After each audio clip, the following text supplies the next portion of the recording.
Welcome to the Life Giver podcast. This is your host, Corey Weathers. This is part of a special bonus spontaneous series on the withdrawal of Afghanistan and how that's impacting our entire community.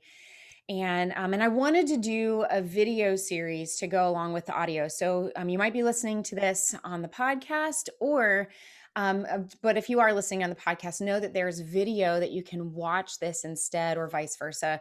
But I thought it was really important if we were going to talk about our experiences and process our feelings about this. And if we were going to tell stories, I just really felt like we needed to have the video behind that. And so both of those are going out. So as this news has kind of hit all of us in the last few days, I just was overwhelmed by all the different perspectives of what everybody was feeling, whether you are a service member actively serving, even if you're National Guard and Reserve, if you are a spouse of someone who went to Afghanistan, and if you're a caregiver of a veteran who was injured, both invisible wounds or physical wounds during that time in Afghanistan.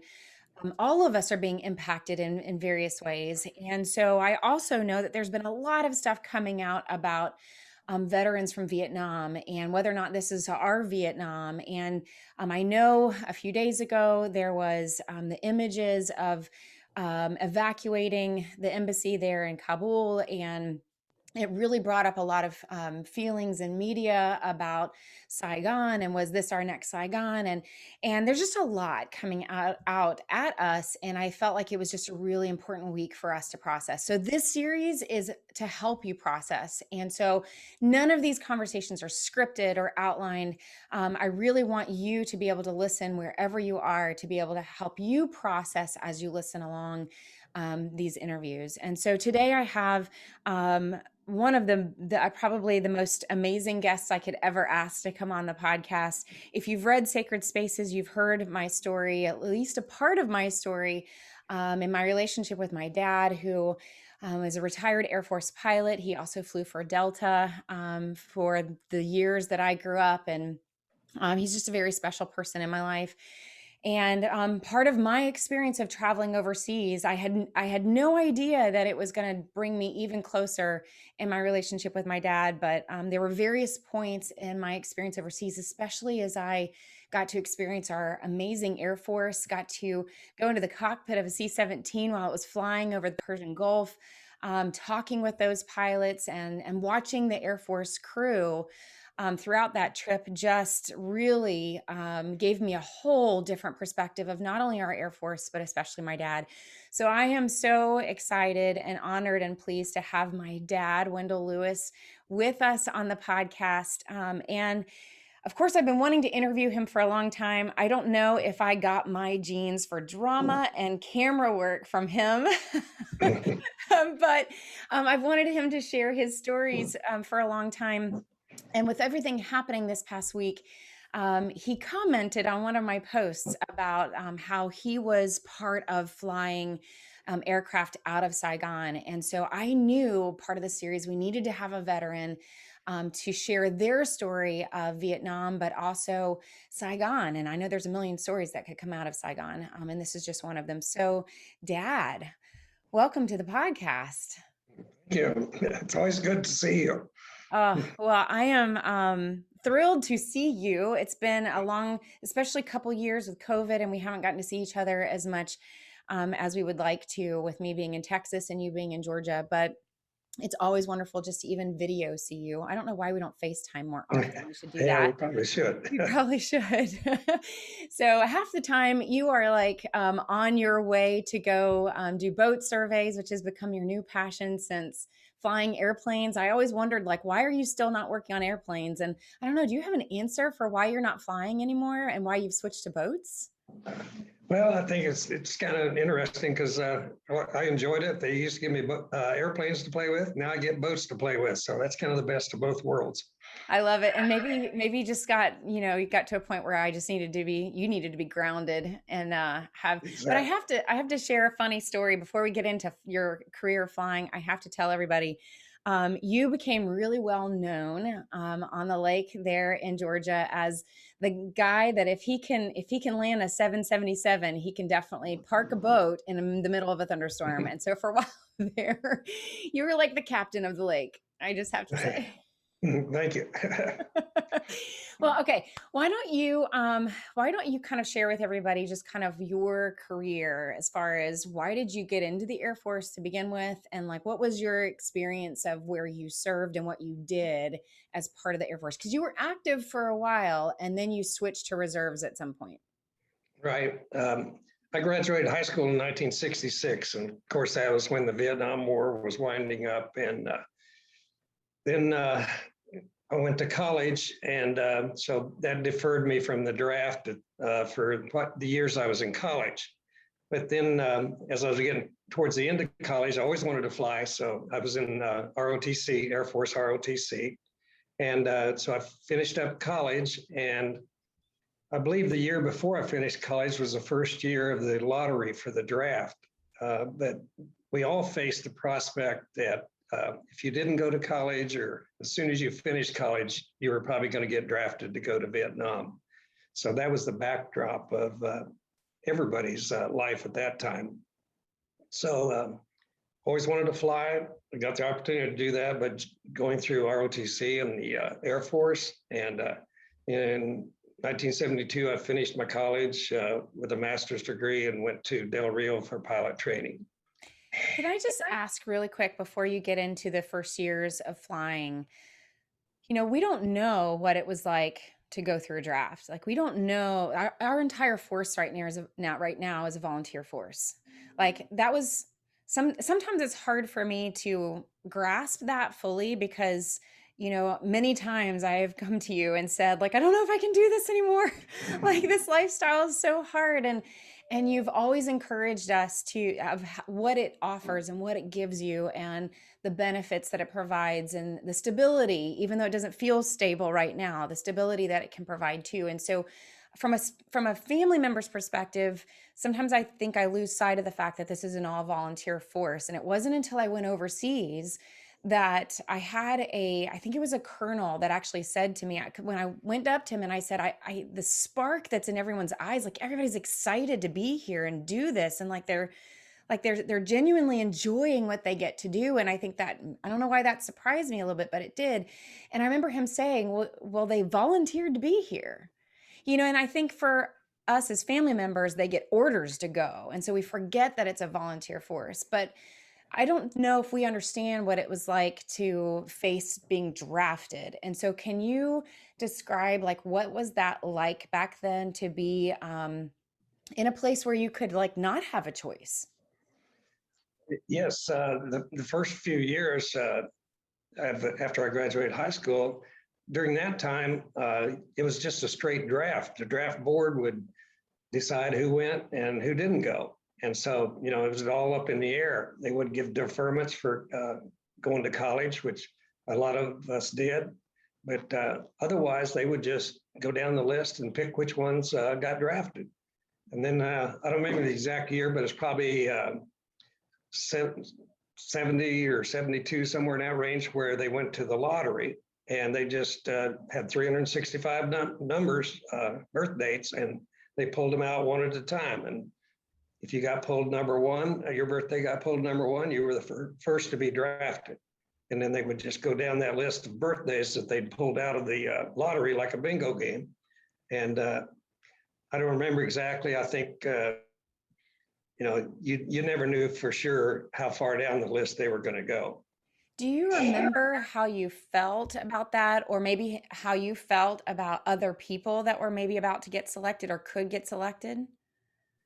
Well, I was in college at the time, and I knew that the college would protect me from the draft until I graduated. And I'd already decided that I wanted to go in the military and go in the Air Force and learn to fly. And of course, that'd been my passion for my whole life. And so I went in fully knowing that as soon as I graduated pilot training, there's a possibility that I would be sent to Vietnam.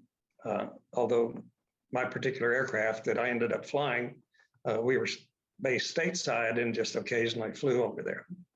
What was the climate in America during that time, during the draft and with, I mean, it was, I mean, obviously it wasn't everybody feeling like they wanted to run away from war. I mean, in some cases, so many people like you were anxious to serve. So what was the climate like in America at the time?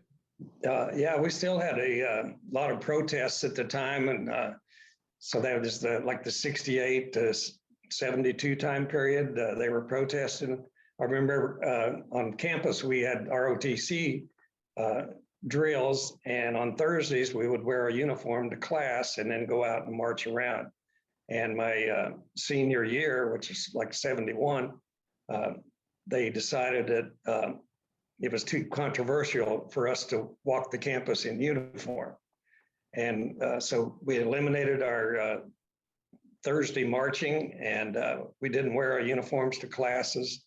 And we had an armory building there on campus. And I remember one time they even kind of protested around the army and were throwing snowballs and stuff like that. So you just didn't really, you discussed it with your friends, but you know, you didn't really promote it or show your military affiliation overtly around campus.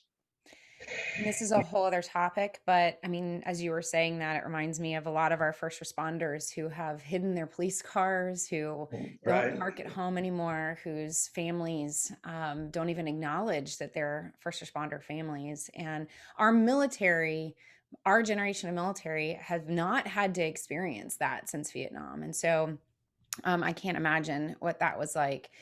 So you graduate from college and you join the Air Force, and you said that you were assigned an aircraft that was stateside. How did you feel about it being stateside and not something else?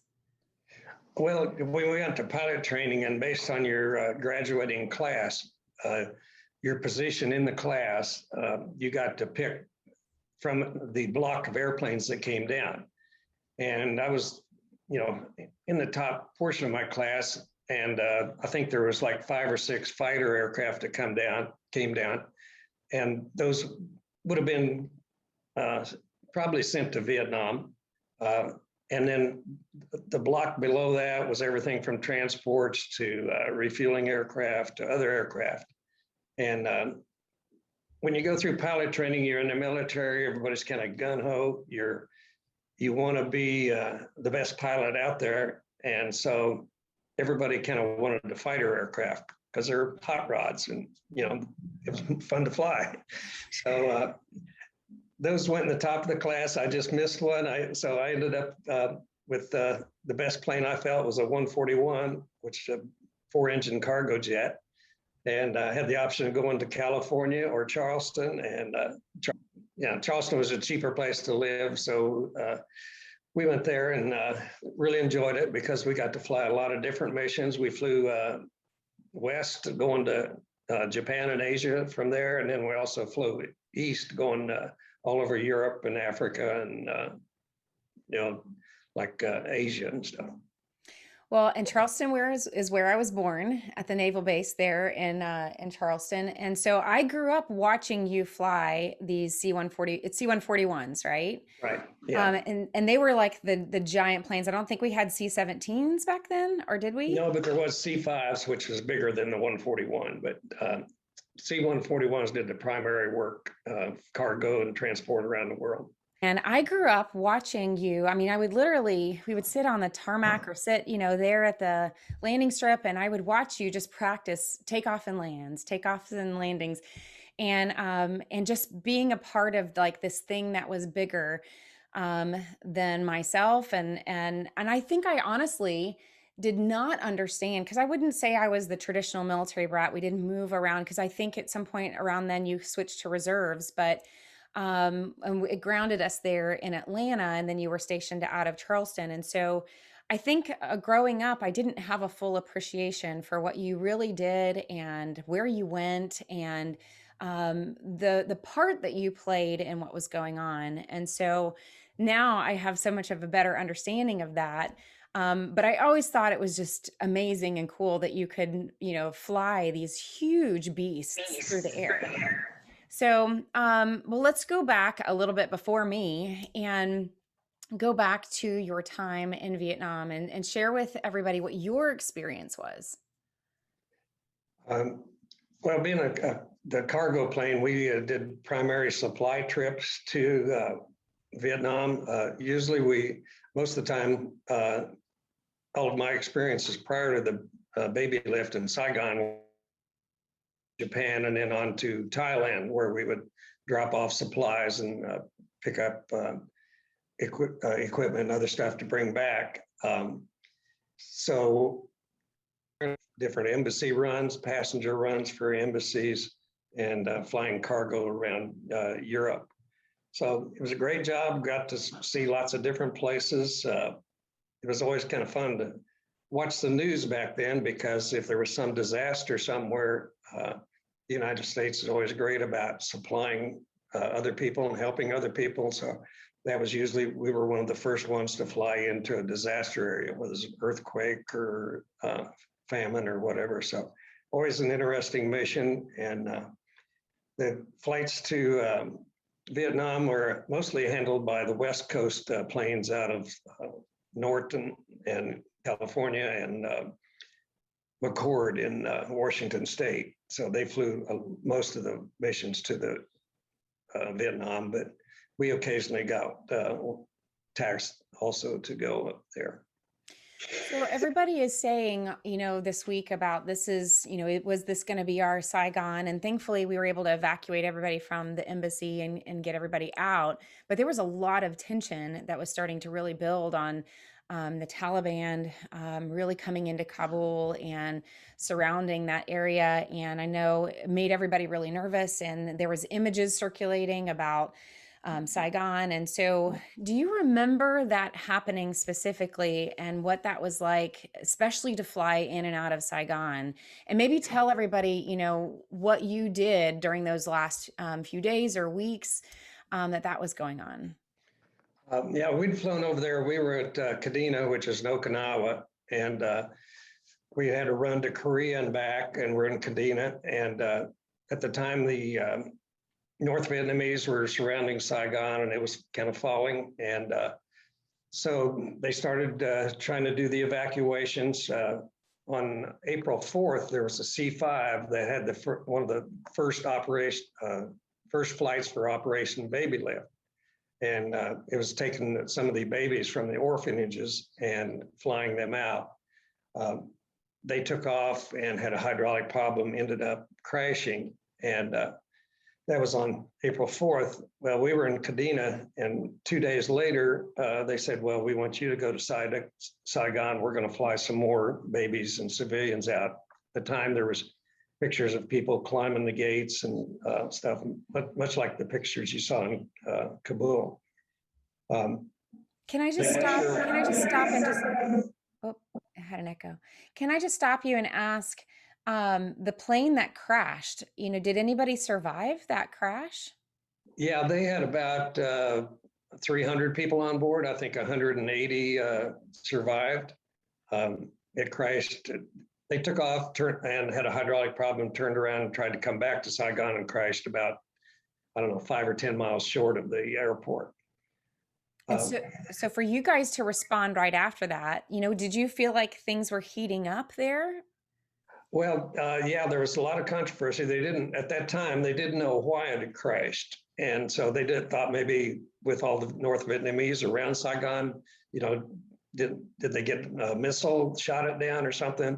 So they didn't know why it shot down. So when they sent us in there, not knowing what the area was like around there, they sent us over to the armory and gave us sidearms, and they gave our loadmasters, the guy that controls the cargo back in the plane, they gave them flare guns. And they said, well, we want you to go into Saigon. We're not sure about the hostilities around the airport. So go in over the airport at 10,000 feet, do as tight a spiral as you can, staying as close to the airport as you can, down to the airport. And if your loadmaster sees a flying telephone pole coming at you, they termed it, shoot a flare gun across the engine exhaust, and hopefully the missile will follow the flare instead of your engine because the flare burned hotter. So that was the atmosphere going in there. Okay. Do you, I mean, families are listening to this, and I maybe service members think something differently, but like when I hear that, I'm like, how did you feel about that? I don't know if you thought about that or if you just said like, all right, that's what I got to do. Like, I think it's much like the military members today. You know, you're trained to do the job. You're good at your job, and if you're called on to do it, you know that you can do it. And so you just it's not a fear factor or anything really. It's just, hey, I can do this because I've been trained to do this. And you always like an opportunity to show that you've learned your training, I guess, is one way to put it. you know, and I've heard a lot of people, one of the more painful things that I feel like has happened this week is the number of um, people who maybe don't understand the full context of what we're doing of or why we've been there, or even the hearts of our service members, the courage of our service members. And the I think one of the hardest things for me has been to have people say things like, as if we don't care about the people in Afghanistan, or as if we want to leave everybody behind in a terrible place. And, you know, I'm thinking about like your mission to go in there and to bring more people, more Vietnamese and orphans and people and rescue them out of that situation. And it wasn't until this morning, actually, it was late last night, there was an image that came out. All we saw yesterday were those C-17s that were trying to take off, and all of the Afghan people that were clamoring, trying to get on board. And it's a devastating thing to watch, like just devastating, right? And it's hit all of us yesterday hard. But it didn't come out until last night that on board that cargo plane was close to 800 Afghan people. That Air Force pilot and the crew just crammed a record number of people into that plane and said, you know what, we're just going to forget the rules. We're going to like cram as many people as we can and get out as fast as we can. And that's who our service members are. Like, so when I see all of these comments about how could you just leave people there? How could we just leave people in that country? And I see service members like that who are doing everything they can to still do something good in the face of such difficult decisions. That's the heart I think our service members have always had, you know? And so when I hear your story of like going into Saigon, and we were still doing that then, right? And the last thing I'll say before you respond to that is, you know, when I was on that C-17 flying overseas and I'm in that cockpit talking to those pilots, one of the things that they said was, this is a no-fail mission. Like, this has to be a no-fail mission. Like, whatever it takes, whatever we have to do to get everybody home or for this mission to not fail, that's what we've been charged to do. And so, I mean, what is your thoughts on that? Or what was your thoughts going in to bring these people out? Well, we're excited about the mission because you always like to feel like you're doing something good, and in the midst of something bad, you are doing something good. So you want to do it to your best of your ability. We landed. The airport was very busy because the North Vietnamese were getting closer and closer, and the airport was very busy. We ended up taking about 150 people out. It was disappointing because we could have taken more, but they said they couldn't process them fast enough. So you always want to do more, and they were doing a lot of the other flights out of there were doing the same thing that you saw in those C-17 pictures. They were setting people on the floor and strapping them to the floor. You can go back and see pictures of babies and orphans in cardboard boxes just sitting on the floor. And so you just do whatever's necessary to try and accomplish the mission as much as possible and get as many people out as possible. Well, and I know this is not a comfortable question for me to ask you, but I'm going to blame it on you because you brought it up. Um, but you commented yesterday that you wish you could have gotten more. And as you said that, I thought about the pilots yesterday too. So here you are, so decades later, looking back and watching this in Afghanistan unfold too, and still feeling that very presently. Yeah, I think it's, I was kind of in and out. I didn't have to stay there and live among the people and do that. So my experience doesn't really equate with what their experiences was. But I do feel that our soldiers over there in Afghanistan, they went there to do the best job that they could. And I think they did, given the constraints that were put on them. We all feel like we could have done a better job if they would have just let us. But many times we don't have control over that. And sometimes that's difficult. And even looking back, they said they couldn't fill our plane because they couldn't process them fast enough. Well, at that point, who cares? Throw them on the plane and we'll take them. But, you have to kind of work within the system sometimes, and that can be very frustrating. And, it's hard to deal with sometimes. But that's kind of what we signed up for. For sure. I know you kind of started this, but is there anything that you would say, let's say you had a chance to speak to those Air Force pilots of that crew, what would you say?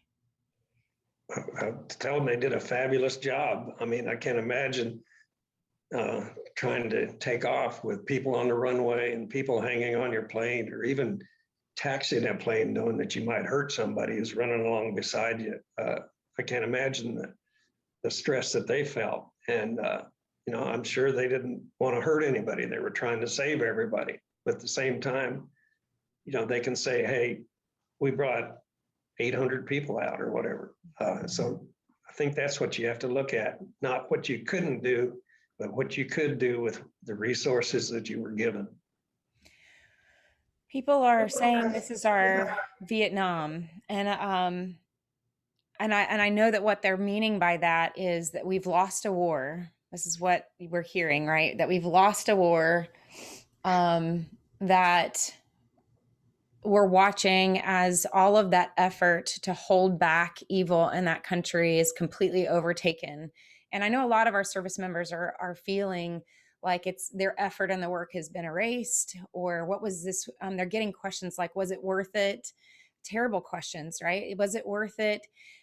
Is it, how do you feel about it? Or, just terrible questions. And so what was Vietnam like, coming home? I know everybody had a different experience of Vietnam. Maybe yours was different from other people, but what do you think about that question? Because you lived Vietnam and we didn't. So let's ask that question, is this our next Vietnam? And what are your thoughts on that?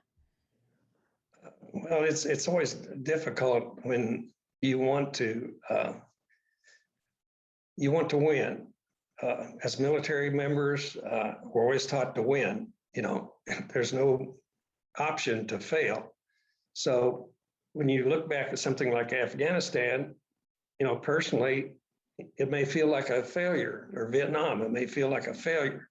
But I think you have to look at your portion of the mission and what happened, and did you do your part?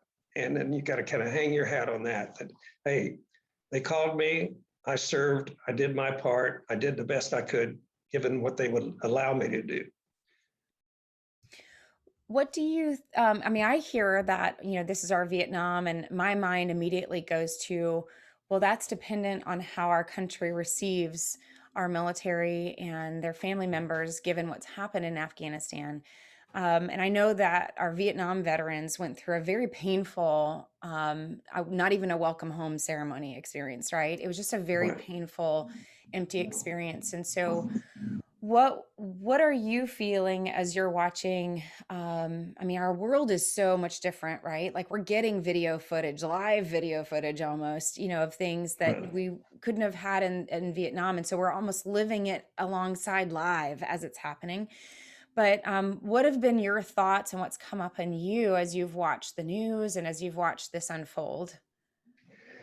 I think it was just a sadness. I didn't, it kind of brought back the memories. The memories are always there, but it kind of brought it to the forefront, maybe, as a sadness that we weren't able to do more. We weren't able to win. And for the service members now, they have to, I think, step back and say, hey, I did my job and I did the best I could. And you can't say that we lost, even though we did pull out. Uh, we did what we thought was right. Uh, and each individual service member did what he could. Uh, the, the loss or losing the war is not on the service members, it's on the leaders. That's super strong. Um, just by chance, have you ever heard any of the stories of the orphans or babies or those that were brought out of Saigon and what Uh, happened to them? it's interesting, and it's not specifically related to my mission, but during that time, uh, we recently met a lady and her family. They ended up buying my mother-in-law's house after she died. Uh, her grandmother, but we sold the house, and it was sold to a Vietnamese couple, an older Vietnamese couple. And they came to America in about that time frame, 75 to 76, when they were relocating a bunch of Vietnamese. And this lady was 7 years old at the time. She's like 50 now. And she was 7 years old, and her and her family escaped Vietnam, Saigon, in a boat. And they were adrift with a bunch of other people in the ocean out there for like 7 days.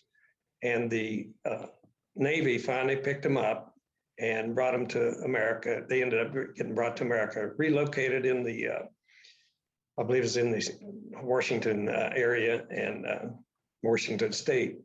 And then they moved to Los Angeles. But anyway, they came from Los Angeles and bought my mother-in-law's house. And, it's funny, the connection, because she had been part of that evacuation and I'd participated in it somewhat. And to hear her side of the story about trying to get out, and they were desperate, and they were out there on the ocean for several days before they got picked up. And it's kind of come full circle to their, very productive U.S. citizens now, and a great family. Wow. So I have to tell everybody, I've not heard all of these stories, or at least if I have, they've not been pieced together in a way that I fully understood its context. And so, um, so with that being said, like, what do you say, or what would you say when you hear us asking the question, or you hear other people asking the question, was it worth it? Like, what do you say to that? I think it was worth it. There's thousands of even Afghans. I'm sure their life is better because of the 20 years we spent there. And there's no telling how that influence is going to carry on, even though the Taliban may be overrunning them and controlling the country. I think that influence is still going to be there. And who knows, eventually maybe the men and women of Afghanistan will rise up, or at least individually, I think their lives will be better. Yeah, I mean, I can't hear stories like the one you just told of the woman coming to America and like having an entirely different life, right? Having Right. an entirely different opportunity. And the big thing that's been on my mind this whole week is the I don't know if it's a Jewish proverb or if it's a saying or if it's a belief or something, but I heard somebody use it in the last week about something entirely different. Not until this happened with Afghanistan, it's really been in my mind of when you save one man, you save all of mankind. And um, I think it's really hard to look at what's happened in Vietnam or look at what's happened in Afghanistan and even this week and say, we lost or it's over or there's no hope or whatever. And to be able to step back and go, but we may never know the story of one person that whose life was impacted or changed, or that one woman who got to have at least 10 to 15 years of education that she normally wouldn't have had, and what that does in her life, or how she raises her children differently, or the ones that did get to evacuate and how that will shape generations to come on what will be different or what can be different than if they would have stayed. And I just can't, I think, put a label on a whole country when there's individuals that were surely shaped by 20 years. Right. And I think the servicemen have to remember, and their families, that although it may feel like it wasn't worth it, you'll never know the ultimate outcome. You have to look back and say, yeah, we did our job. We performed it the best we could. And, you can't dwell on the outcome. Sort of like raising kids, you do the best job you can and you hope for the best outcome, but there's no guarantee. So true. I'm in the middle of that, by the way. But I think to close, Dad, I think I want to just give you an opportunity to. I mean, you're such a great dad, for me, for us. You've been an incredible father that has taken those values of the military and what it instilled in you, and have modeled that my whole life, and have been such a model for me as a human being as well. And so I think I just want to give you an opportunity to be a father, to some of these men and women who have served, that just need to hear from a father who served, a father who knows what that's like to give everything and put your life on the line to do something that it is right and good and just, and to give of your talents that you're also passionate about, and to watch unrest happen in your own country. You've been through all of that, and now you've had decades of raising a family and having grandchildren, and you have incredible perspective. You have perspective that our service members don't have today. And so I think I just want to give you an opportunity to just be a father to them for just a minute. And what would you say to those service members who are saying right now, or are just replaying it all in their head, and they're going, so much work, so much effort, so much time away from my family that I gave to something that I thought it was for a reason. And now they're watching the Taliban take all of that land back, and they're just questioning everything right now. They're questioning their sanity. They're questioning those lives that were lost that they tried to spare, and wondering, how do I answer that question to their family members? What do I say, right? So what would you say as just a dad to them? I don't think I can compare my sacrifices or experiences to anything that those soldiers and airmen and sailors have done in the last 20 years. Uh, their sacrifices can pale in comparison to mine. I got to fly over there, I got to fly home, and I would be at home every 10 days or so. So that's just a totally different experience. I can't imagine the sacrifice of deployments and additional deployments and over, that how that takes a toll on the family. It's just amazing. And I know I've seen your family go through 2 deployments, and you know it's extremely stressful. But at the same time, even though back when I was serving, a lot of it was a draft or the threat of the draft coming. Uh, Almost everybody that joined or in the Air Force in my section was there because they wanted to be. They wanted to be there and they wanted to do the job. And in my case, I got to do a job that I loved and enjoyed. And it's always fulfilling to get to show people or to get to show the world what your training has taught you to do and how you're able to do it. The fact that our servicemen weren't allowed to utilize that training to its fullest potential and, provide a better outcome is not the individual's fault. So each individual has to say, hey, I did what I was trained to do. I did what I was able to do. And you have to just let it rest there and don't dwell on it.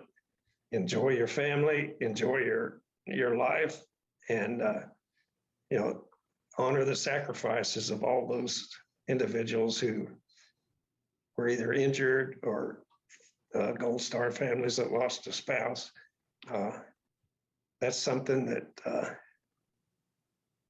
they can always be proud of, but they can always, I don't know how to say it, but they served their country and they did a great job. So in closing, you're gonna kill me for asking this, but you're talking about that they can go home and they can invest in their family and be proud of what they've done and what they've accomplished. And you survived a heart attack. Was it 4 years ago? Yeah, about 5 years ago now. 5 years ago. 5 years ago, you survived a heart attack. Scared us all. And there's something that happens, I think, in a person when they come that close and they get that second chance. And I'm thinking about, a lot of our service members who've either had that experience of coming really close to something happening and that new perspective on life. But I am also thinking about the fact that after 20 years, we're going to have a very hard time slowing ourselves down and putting our energy in the right places. That's going to be, there's going to be a lot of adjusting that's about to happen where we've been so conditioned to be on the next mission, and to suddenly take Afghanistan off of that, rotation. It's going to take some people time to adjust and readjust where they're putting their energy. And so again, I promise this is the last question.